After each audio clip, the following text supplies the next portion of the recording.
I always thought my retirement would be quiet. After 2 decades of dealing with bureaucrats, shady developers, and corrupt surveyors as a federal land inspector, I figured I'd earned the right to be left the hell alone. So 5 years ago, I cashed out, bought 9 acres of rugged Colorado hillside just outside of Grand Junction, and built the kind of home I'd only sketched out on bar napkins during agency conferences. 2 stories of pine-beamed glory with a wraparound porch, a full workshop below, and a viewing terrace that let me watch the storms roll in from Utah. There wasn't a neighbor in sight. That was the point. The land had previously belonged to a logging company, and I made damn sure every inch was surveyed, notarized, and stamped 6 ways from Sunday before I ever poured concrete. The title was clean, the coordinates were clean, and my conscience was clear. No HOA, no bylaws, no Karen. At least, not back then. A couple of years after I settled in, some bright-eyed developers built an upscale gated community right down the ridge. Blue Haven Ridge, they called it. Sounded like a laundry detergent. I figured it didn't matter. Their property line sat a good 300 feet from mine. I kept to myself. Occasionally I'd pass a few of them at the hardware store. Tight smiles, stiff nods, that sort of neighborhood. Then came Karen.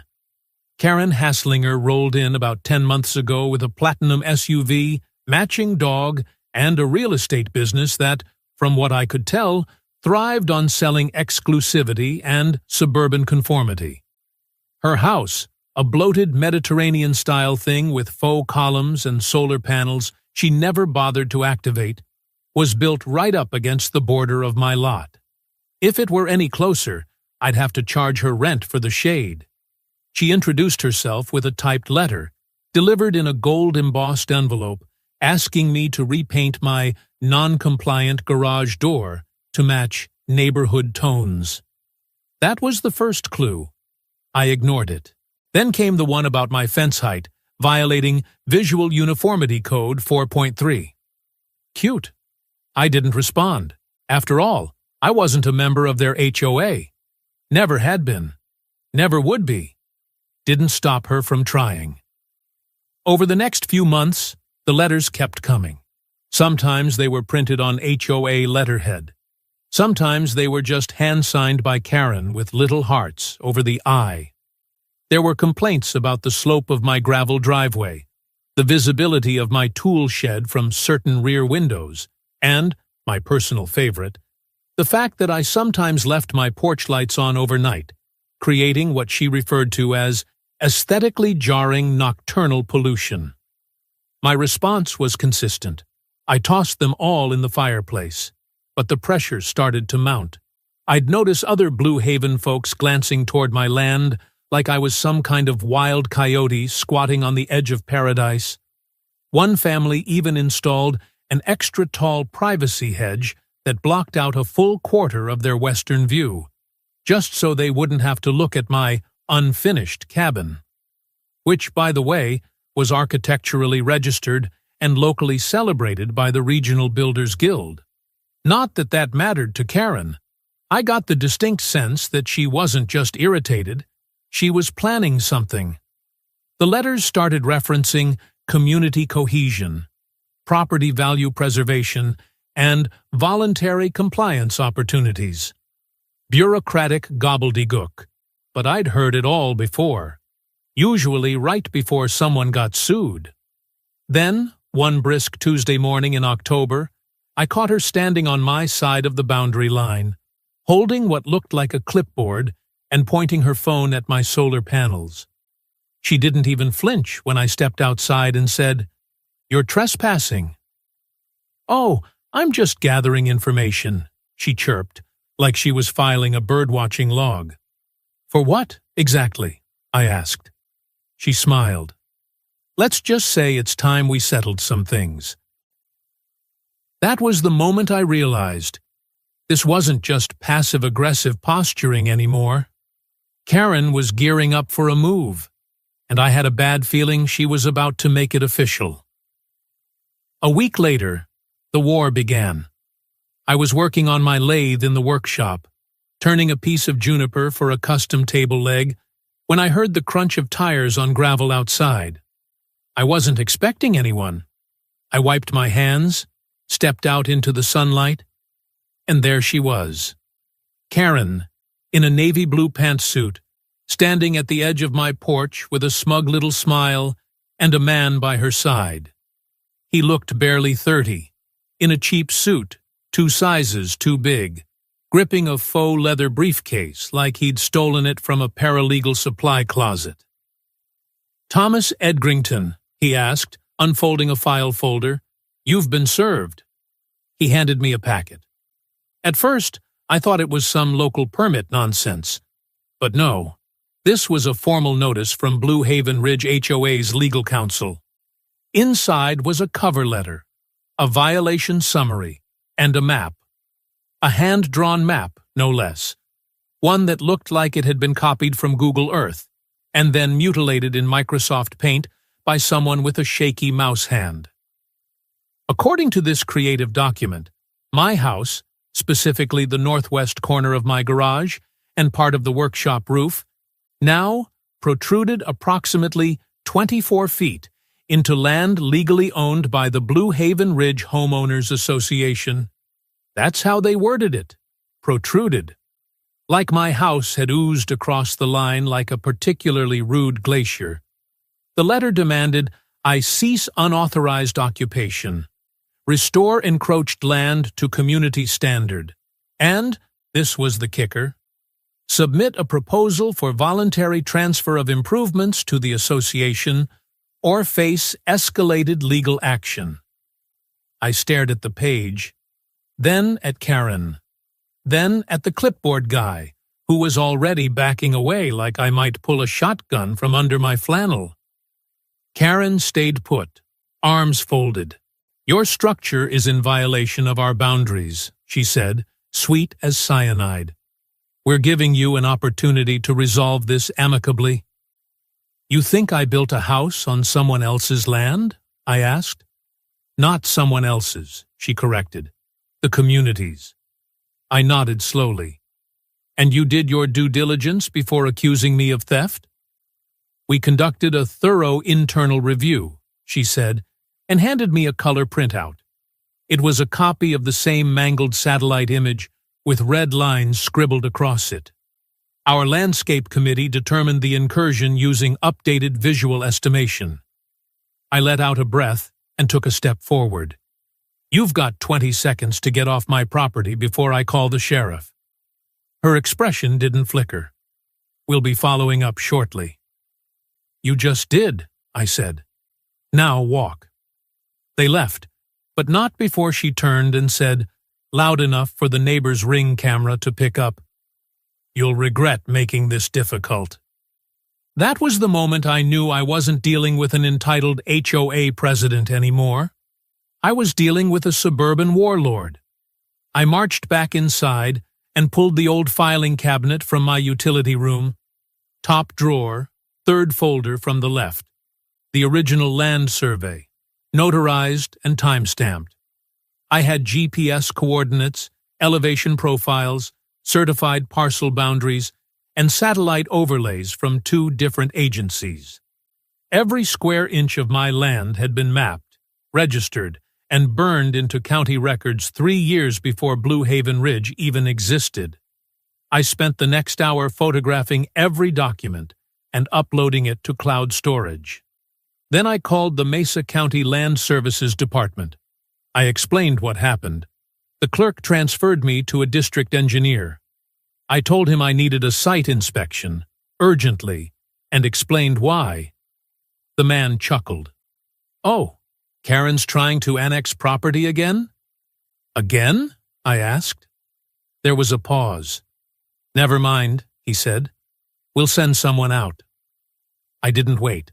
The next morning, I drove into town, right to the office of Rocky Vista Geomatics, the best independent survey firm in the region. I'd worked with them during my years in the federal office. They knew the difference between a disputed fence and a full-blown boundary fraud. They agreed to start a complete GPS resurvey within 72 hours.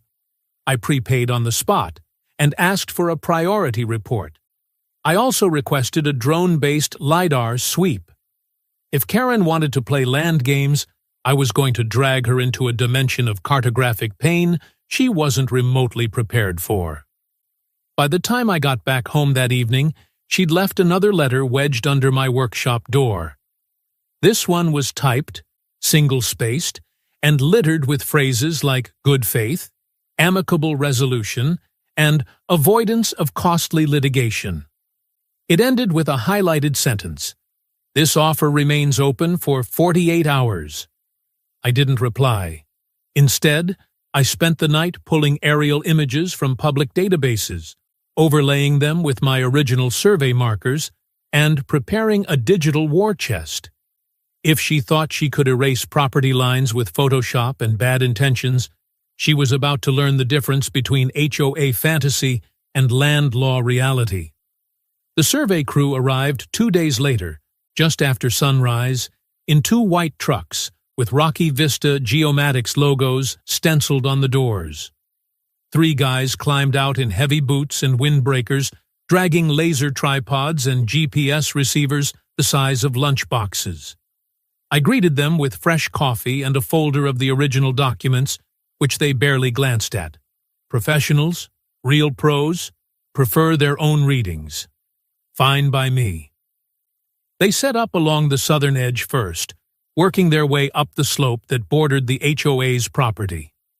I stayed out of their way but kept watch from the upper terrace, where I could see both my property and Karen's monstrosity of a house. The guys worked methodically, taking readings, flagging corners, double-checking pins I knew were buried deep and permanent. I felt a strange satisfaction watching it unfold, like watching a scalpel peel back a tumor. 3 hours in, I got a knock on the workshop door. It was the crew chief, a guy named Levi, solid type, ex-army, square jaw, didn't waste words. "Mind coming out for a sec?" he asked. He led me to the ridge line where the terrain dipped slightly toward Karen's estate.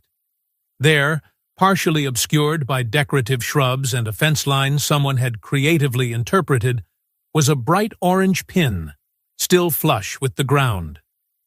Levi tapped it with his boot. "Original 20T20 marker," he said, confirmed by GPS within 1 inch. I nodded. So far, so good. "Now," he said, pointing downhill, "take a look at this." We walked 20 feet toward the direction of Karen's backyard. He pulled back some ivy covering a rock wall, revealing another marker, but this one was clearly out of place. Whoever placed this one was off by about 30 feet. It's either a mistake or deliberate. He pulled out a tablet and showed me the preliminary overlay. And here's the kicker. Karen's back patio, her pool, part of her detached guest house, all of it's on your land. I stared at the screen. The red overlay showed her lot boundaries as they were recorded. The blue overlay, based on real GPS data, showed mine. Her estate was bleeding over into my parcel by nearly 8/10 of an acre. That wasn't a smudge. That was land theft. "I'll have a certified report on your desk tomorrow," Levi said. "This one's not even close." When they left, I didn't go inside. I just stood there for a while, looking down at her sparkling infinity pool. People had probably paid her to host HOA wine mixers there. Hell, she probably sold houses based on views from a terrace she didn't legally own. By sundown, I'd filed the first motion with the county clerk to register an encroachment dispute. I attached the old survey, the new data, a notarized affidavit from Levi's firm, and a formal statement of unauthorized structure occupation. Then I went a step further. I filed a preliminary cease and desist letter against Karen Hasslinger, personally, and one against Blue Haven Ridge HOA, collectively. Copies went by certified mail, email, and, for good measure, hand-delivered by a courier in a suit who I paid extra to wear sunglasses and look mean. I wasn't done. The next morning, I drove back to the county assessor's office and submitted an amendment to my property record, a formal claim of adverse occupation. That started a clock. If they didn't contest it with real documentation within 30 days, the claim would become part of public record. Karen must have gotten the letters by that afternoon. At 5 p.m. sharp, her lawyer, an actual one this time, called me and asked for a good faith sit-down. I declined. Instead, I posted a single sentence to the local Facebook community page. If you're going to accuse someone of building on your land, make sure your house isn't built on theirs. That's when things really blew up. Within hours, the post had over 200 likes and dozens of comments. People from Blue Haven, people I didn't even know, started asking questions. Someone reposted the map overlay, and then someone else, probably one of the survey crew, posted a before and after comparison using aerial photos from 2019 and now. Karen's house had grown. The pool had extended. The patio had been enlarged. But the land underneath? It was mine. That night, I sat in my workshop with a tumbler of bourbon, listening to coyotes bark in the distance while my phone buzzed non-stop. Private messages, screenshots, even someone claiming to be a former HOA board member who knew this was coming and had warned her months ago. I didn't reply. I just waited. Because now, it wasn't just about paperwork. It was about momentum. And Karen had just built her empire on my dirt. I woke up to war in my inbox. By morning, my Facebook post had gone viral, at least by small-town standards. The Mesa County Grapevine reposted it with the headline, "Who Really Owns Blue Haven Ridge?" Someone started a poll. Should HOA presidents know their own property lines? And Karen's name was front and center in every comment thread. She tried replying once, a bland paragraph about community integrity and disinformation. It was deleted within the hour after she started threatening to ban people from HOA events, despite the obvious fact that Facebook isn't a gated community. The next blow came from a very unexpected source, a teenager named Ben, who lived 2 doors down from her. He uploaded a drone video, shaky but damning, that showed her pool construction over time. Time-lapse. You could literally watch the concrete pore creep across my property like a slow-moving infection. By noon, I got a knock at the door. It wasn't Karen this time. It was Greg Porter, a retired dentist and one of the original residents of Blue Haven Ridge. I'd never spoken more than a few words to him before. He stood there in a flannel shirt and a look that said he'd just had the worst coffee clutch of his life. "She's calling an emergency HOA gathering," he said. "Says we need to defend our borders." "Our?" I asked. He sighed. "Look, not everyone's with her. Just watch your back, all right?" I didn't like the sound of that, so I kept my cameras rolling and checked the perimeter twice that afternoon. The vibe had shifted. The HOA folks weren't just ignoring me anymore. Some were openly watching. Then came Sunday. Karen posted an open invitation to a community solidarity barbecue to be hosted that afternoon on the shared community recreation space at the rear boundary, which, as it turned out, meant my land. The very part where her pool, patio, and outdoor kitchen were illegally parked. It was pure theater. Folding chairs, Bluetooth speakers, wine coolers, HOA board members in pastel polos. She even had a local realtor handing out business cards near the grill. They were standing on my dirt, sipping Pinot and smiling like they were at a charity brunch. I didn't interrupt them. I filmed. Then I called the sheriff's office and Mesa County Code Enforcement.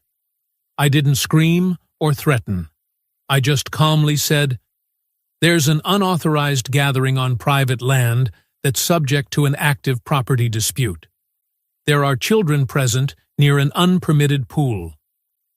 The officers arrived 40 minutes later. By then, someone had posted a live stream titled HOA versus Land Guy Grill Edition. It had over 1,000 viewers. I watched from the porch as the officers spoke to Karen, then walked her back across the property line, publicly and politely.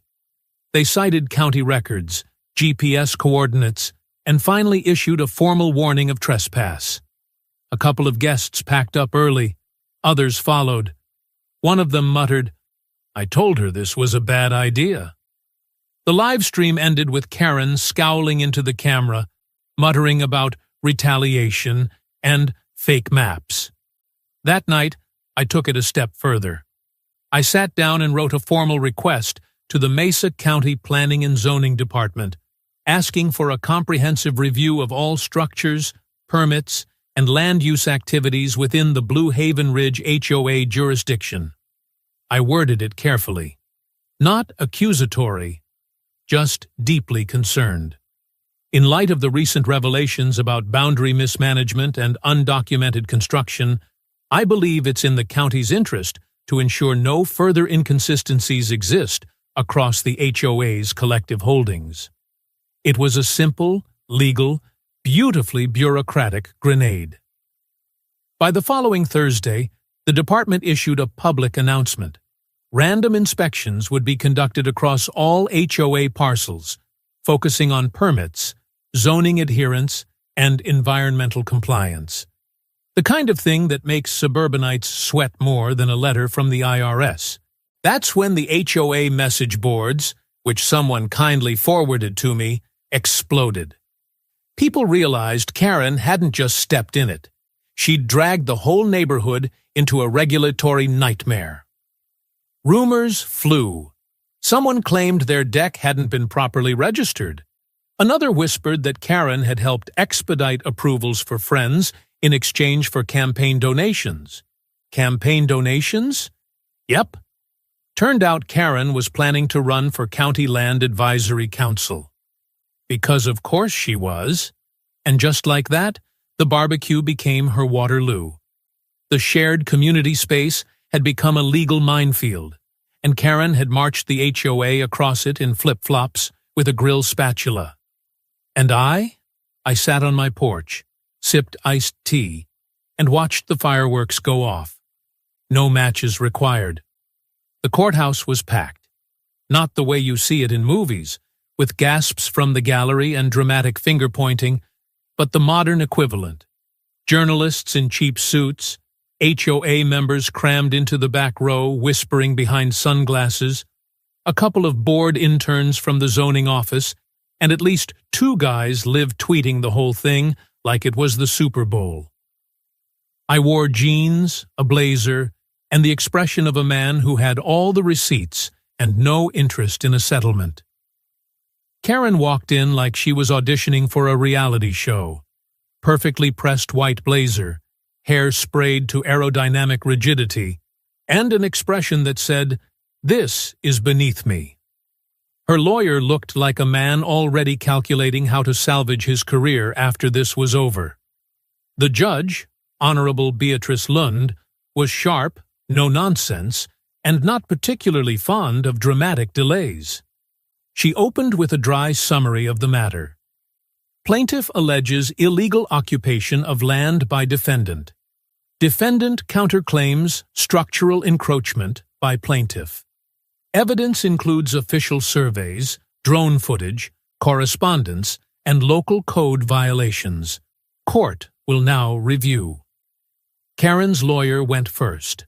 He tried to keep it light, called it a regrettable misunderstanding exacerbated by mapping inconsistencies. Claimed the original HOA developer may have provided faulty measurements, and that Karen had simply inherited the mess. He even suggested that I had responded disproportionately by triggering a county-wide inspection initiative. Yeah, because following the law is somehow rude now. When my turn came, I didn't pontificate. I handed over certified documents, original surveys, geospatial overlays, and the GPS scan from Rocky Vista Geomatics. Then I showed the video of the HOA barbecue, guests drinking wine on my property, including a guest house and pool registered to her parcel, but built entirely on land I owned. Then I played a voicemail Karen had left for a neighbor, forwarded to me by a man who felt uncomfortable holding it back. Her voice on speaker. If we just keep pressure on him, he'll cave. That land's not even worth much to him. He's just doing this to be difficult. The courtroom got quiet. Karen's lawyer objected, hearsay, tone, who cares? But the judge overruled it, said the context was relevant to intent. Then came the best part. The county inspector, summoned as a neutral witness, confirmed under oath that Karen's house had never received final structure approval. The guest house was listed as a tool shed. The patio hadn't been permitted at all. The pool permit was pending, but had been pushed through, with the understanding it was fully within HOA boundaries, a decision made by a planning official who, coincidentally, had resigned last week. Then the judge asked the most important question of the day. Did the defendant have access to the official county survey before initiating her own boundary claims? My lawyer smiled. Yes, Your Honor. She had it in her possession, confirmed by the HOA archive request log, and she chose not to submit it in her original filing. That was it. Judge Lund's ruling was swift and brutal. The court found that Karen had knowingly built illegal structures on private property, acted in bad faith, and attempted to coerce a neighboring landowner into surrendering legal title based on falsified materials. She had 30 days to vacate the encroaching structures, pay damages totaling $820,000, including estimated land value, loss of use, legal fees, and punitive damages, and submit to a full audit of all HOA construction approvals conducted during her tenure as president. Then came the cherry on top. The judge ordered temporary external oversight of the HOA by an independent land auditor, citing significant lapses in governance and record-keeping. The courtroom murmured. One of the HOA board members actually slumped in their chair. Karen didn't look at me once during the verdict. She just stared straight ahead, jaw locked, hands folded like a bad poker player trying to bluff through a losing hand. Outside the courtroom, the press descended. I gave a single statement. I just wanted to be left alone. Now I'd like my land back. A reporter asked if I intended to enforce the ruling. I smiled. Oh, I'm just getting started. She didn't pay. The deadline came and went. 30 days, stamped and certified, and not a cent arrived. Not to me, not to the court. Her lawyer filed a motion to delay enforcement, citing financial hardship, pending appeals, and the usual scattershot legal spaghetti, hoping something might stick. It didn't. The judge denied the motion within 48 hours. So I did what any landowner with a binding judgment would do. I filed for enforcement. Colorado law is pretty clear on this. If a structure is built illegally on private land, and the offender can't compensate the rightful owner, the court can grant the landowner a claim to the improvements. That is, the house, the pool, the garage, the whole damned palace of fraud. Took about 6 weeks, all told. During that time, Karen went full ghost. She stopped posting on social media. Her real estate website was pulled offline. For sale signs went up on the edge of the HOA's front gate, but not on her house, likely because she no longer had the authority to sell it. Meanwhile, I was busy. My lawyer and I filed the necessary civil enforcement paperwork, along with property seizure documentation under Section 3833.3 of the Colorado Common Interest Ownership Act. We had the judge's ruling, the valuation report, and the unchallenged deadline breach. It was textbook. Then came the site visit. The county sent a real property officer to walk the perimeter with me and a new survey team. We reviewed the blueprints, rechecked the markers, and took inventory of every asset now eligible for ownership transfer. I kept waiting for someone to object. No one did. That Friday, I stood in front of the house that had once been the pride of Blue Haven Ridge and signed the final form, full and legal transfer of property improvements to Thomas L. Edrington. The lockbox came off the front door. The title was updated. The land was already mine. Now the house sitting on it was, too. I didn't feel triumphant. I felt clean. But I didn't just move in and stretch out on her patio. That house was tainted. Every tile, every faucet, every smug fixture reeked of pretense. It wasn't a home. It was a performance piece that lost its audience. So I did something better. I called up an old friend, Jack Trujillo, former Navy, now running a nonprofit for combat veterans in transition. We'd talked, over the years, about creating a place where guys could decompress. Not a clinic, not a halfway house, just somewhere real. Now I had space, and enough fury to turn it into purpose. We stripped out the designer furniture, removed the god-awful pergola, and converted the guest house into a woodworking and welding studio. Jack's team installed quiet rooms, blackout blinds, a commercial-grade kitchen, the infinity pool. We covered it, repurposed the decking, and turned the area into a rooftop garden and fire pit space. I kept the outdoor grill, though. It had style. When the opening weekend came, 5 veterans moved in for the pilot program. No press, no ribbon cutting, just people who'd earned something better, finally getting it. The HOA tried to object, of course. They sent a letter claiming my new center altered the aesthetic consistency of the neighborhood. I replied with a scanned copy of the court judgment and a sticky note. Aesthetic this. They didn't follow up. Funny thing happened after that. A few of the same neighbors who'd sipped wine on my stolen patio sent over gift baskets. One even came by in person to say she was glad someone was using the space for something that matters. I told her it was just a start, because for the first time since I built my house, I wasn't just defending what was mine. I was building something bigger on the ashes of their arrogance. Spring came late that year. Snow stuck to the ridge lines into April, and wild grass finally started pushing through by May. One afternoon, I was replacing a floodlight behind the workshop when a silver sedan pulled up near the edge of the drive.